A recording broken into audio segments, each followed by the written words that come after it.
Good morning বন্ধুরা, কেমন আছো তোমরা সবাই? আশা করছি সবাই খুব ভালো আছো, সুস্থ আছো এই গরমেও। আমিও ভীষণ ভালো আছি। তো বুবাই লিপিস ওয়ার্ল্ডের আরও একটি নতুন ব্লগে তোমাদের সবাইকে ওয়েলকাম। আজ হচ্ছে সোমবার আর এখন বাজে ঘড়িতে ঠিক 6:30।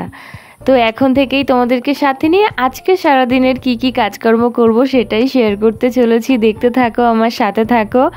আশা করছি আজকের ব্লগটিও তোমাদের কিছুটা হলেও ভালো লাগবে। তো কালকে রাতে বাড়িতে এসেছি আমি, তো এসে আর সেরকমভাবে ভিডিও করে উঠতে পারিনি।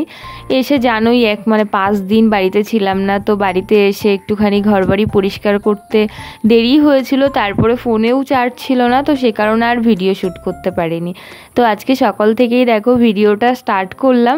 আর কালকে রাতে বাড়িতে এসে ঘরবাড়ি সব ডিপ ক্লিনিং করেছি অনেক টাইম ধরে, জানো তো। রাতে না, ওই 5:30টার দিকে বাড়িতে চলে এসেছিলাম। আর তারপরে দেখো কিছু জামা কাপড় বাইরে রেখে গেছিলাম, ভাঁজ করাই ছিল এগুলো।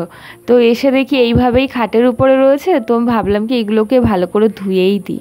খাটের উপরে ছিল, তো 5 দিন ছিলাম না বাড়িতে, জানলা দরজা সবই বন্ধ ছিল। একটা বদ্ধ ঘরের মধ্যে জিনিসপত্র থাকলে দেখবেই কেমন অবস্থা হয়ে থাকে। তারপরে তো টিকটিকিগুলো আছেই, সেইগুলো তো তাদেরই রাজত্ব অন্ধকার ঘরের ভিতরে। তো যাই হোক, ওই জন্য এই জামাকাপড়গুলো রাতেই ভালো করে ধুয়ে দিয়েছিলাম, দিয়ে বারান্দায় মেলে দিয়েছিলাম। জল ঝরে গেছে, হালকা পাতলা শুকিয়েও গেছে। তো সবার আগে ঘুম থেকে উঠে তো ভাবলাম এইগুলোকে, এখনও যেহেতু রোদ্দুর ওঠেনি, তো এইগুলোকে উঠানে মেলে দিই। যতক্ষণে আমি আশিপাশি কাজ করব আশা করছি ততক্ষণে এগুলো শুকিয়ে যাবে। আর আজকেও আবার কিছু জামা কাপড় কাচার আছে, তারপরে রান্নাবান্না আছে, অনেক কাজ জানো তো। আর এটাও সাথে বলবো তোমাদেরকে যে সংসারের যাবতীয় জিনিসপত্র আমি নিজে হাতে গুছিয়ে বার করে দিয়েছি কাকে বাড়ি থেকে বের হয়ে যাওয়ার জন্য। তো সবটাই তোমাদের সাথে আজকে শেয়ার করব, তার জন্য কিন্তু পুরো ব্লগটি আমার সাথে দেখতে হবে। আশা করছি ভালো লাগবে। আর এই সংসার থেকে বের হওয়ার জন্য যে নিজে হাতে সমস্ত জিনিসপত্রগুলো গুছিয়ে দিয়েছি না, এটা থেকে আমি নিজেই ভাবছি যে একটা মানুষ সংসার করতে গেলে তার কত জিনিসের প্রয়োজন হয়। আর এই প্রয়োজনীয় জিনিসগুলো কিন্তু সেই মানুষটি তিল তিল করে গড়ে তোলে, তার ভালোবাসা, তার পরিশ্রম দিয়ে। আর যখনই কিছু একটা ঝড়ঝাপটা আসে বা কোনো সমস্যার সম্মুখীন হতে হয়, তখনই কিন্তু এক তুড়িতে, এক নিমিষে কিন্তু সেই সংসারটা ভেঙে ফেলা যায়।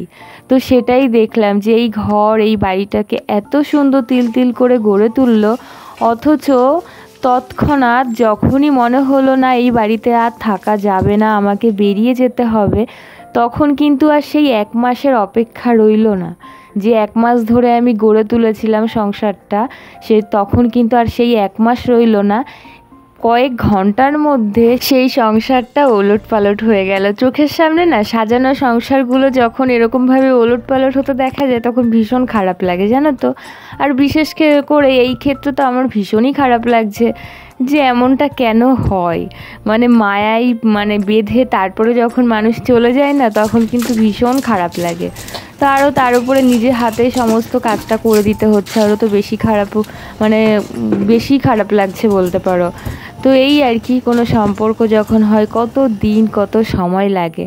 আর যখন একটা সম্পর্ক ভেঙে যায়, বা সে হয়তো অনেক দিনের জন্য অন্য কোথাও চলে যায় বা দূরে কোথাও চলে যায়, সম্পর্ক থাকে ঠিকই, তবুও সেই জায়গাটায় সেই ভালোবাসা, কাছে থেকে যে ভালোবাসাটা, সেটা মনে হয় না ততটা আর দৃঢ় হয়।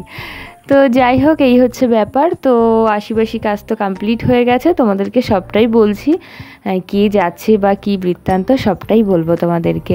আর এদিকে দেখো কিছু বোতল ছিল, জলের বোতল। বাড়িতে এসে দেখি জলের বোতলগুলোর মধ্যে না অল্প অল্প করে জল ভরা ছিল।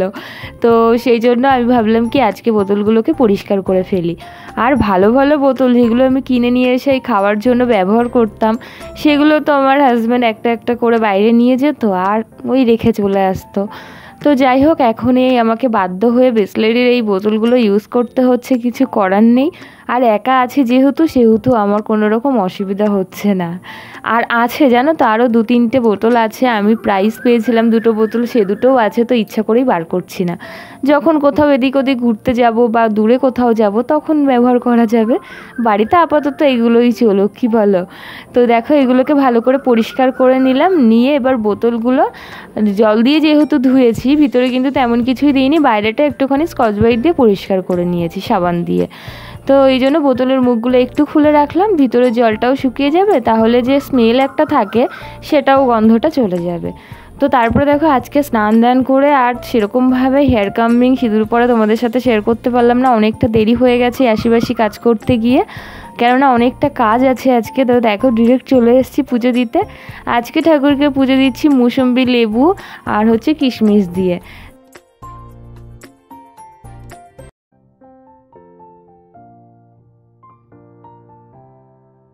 তো আমার পুজো দেওয়াটা কমপ্লিট হয়ে গেছে, আর দেন চলে এসেছি শাড়ির ভিডিওটা করতে।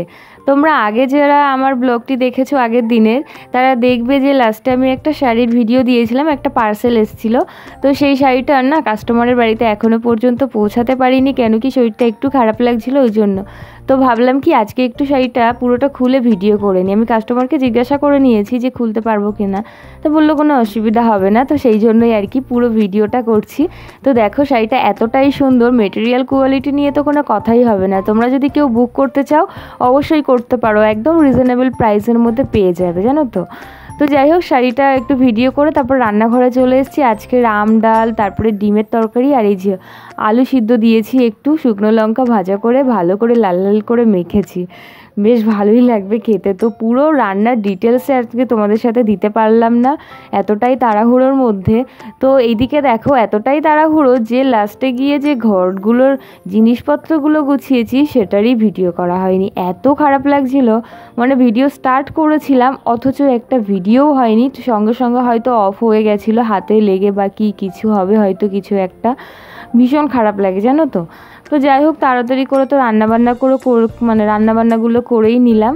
আর এদিকে তারপরে গ্যাস ওভেনটাও ভালো করে পরিষ্কার করে মুছে নিচ্ছি, নেওয়ার পরে তারপরে যাব খাবার দাবার দিতে। তো আজকে আসছে আমার ননদ আর ননদের হাজব্যান্ড, তো দুজনে মিলে আজকে আমার আর কি ঘরে খাওয়া দাওয়া করবেন, তো সেই কারণেই এত রান্নাবান্না। তো যাই হোক এই যে চলে এসছে, তো ঠাকুমাও এসছে, এসে গল্প করছিল, আর দিদিভাই ওখানে ঠাকুমাকে কি একটা বেশ কানের দিচ্ছিল।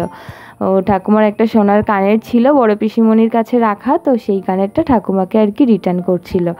আর হ্যাঁ, কে যাচ্ছে এবার সেটা তোমাদেরকে বলি। যাচ্ছে হচ্ছে বড় পিসিমণি, এখানেই তো থাকতো, তো পা যেহেতু ভেঙে গেছে, আর দিদিভাই দেখো এদিকে হাই করছিল তোমাদেরকে, তো পাটা তো ভেঙে গেছে, তোমরা তো শুনেইছিলে, এখনও পর্যন্ত দেখতে যাওয়া হয়নি জানো তো। তো খাওয়া দাওয়ার পরে এদিকে দেখো জিজু আবার একটা স্প্রাইট নিয়ে এসেছিলো, সেটাকেই খাওয়া হচ্ছে, কোকো কলা নিয়ে এসেছিলো, তো সেটাই খাওয়া হবে এখন 4 জনে মিলে। তো যাই হোক বড় পিসিমণির তো পাটা ভেঙে গেছে, তো এখনও পর্যন্ত দেখতে যাওয়া হয়নি। ডক্টর তো প্লাস্টার করিয়ে 3 মাসের জন্য একদম বেড রেস্ট দিয়ে দিয়েছে, পা ওঠাতেও পারবে না, কিছু করতেও পারবে না। আর এখানে যেহেতু একা থাকতো, আর আমার বাড়ি থেকে পিসির বাড়ি একটু দূরে 2 মিনিটের পথ, তবুও তো একাই থাকতো না, তো সেই কারণে এখন আর এখানে থাকবে না। তো দিদিভাই এসছে পিসিমণির মেয়েরা, তো মেয়ে জামাই আর কি নিয়ে গেছে অলরেডি। আর এখানে যেহেতু ভাড়া থাকতো, তো সে কারণে ফালতু এখন ভাড়াটা দিতে হবে, 3 মাস তো বেড রেস্ট। আর সিদ্ধান্ত নেওয়া হয়েছে যে দিদি জামাইবাবুর কাছেই গিয়ে থাকবে। তো সে কারণে আমি যখন আর কি এখানে পিসি এসেছিলো তখন টুকটুক করে সব নিজে হাতে গুছিয়ে দিয়েছিলাম, আবার যখন চলে যাচ্ছে তখনও গুছিয়ে দিতে হচ্ছে, এটাই আর কি খারাপ লাগছিল। আর সব জিনিসপত্রগুলো যেন তো একটা ঘরের মধ্যে রাখা হয়েছে, ফুল প্যাকড অফ হয়ে গেছে একটা ঘর, যেন এত জিনিস। তো সেটাই আর কি, যে পিসিমণি মেয়ের কাছে চলে যাবে, ওটাই দুঃখ, ওটাই কষ্ট, নিজে হাতে আবার সব গুছিয়ে দিতে হলো। তো আমাকে এই যে সিংহাসন দিয়েছে, একটা গোপলুর খাটও দিয়েছে, তোমাদেরকে কালকের ভিডিওতে শেয়ার করব সব কিছু। আর পিসিমণির ঘরগুলো যে জিনিসপত্র এত সুন্দর করে গুছিয়ে দিলাম সেটার ভিডিও করা হয়নি গো। তো চলো আজকের মতো এখানেই টাটা।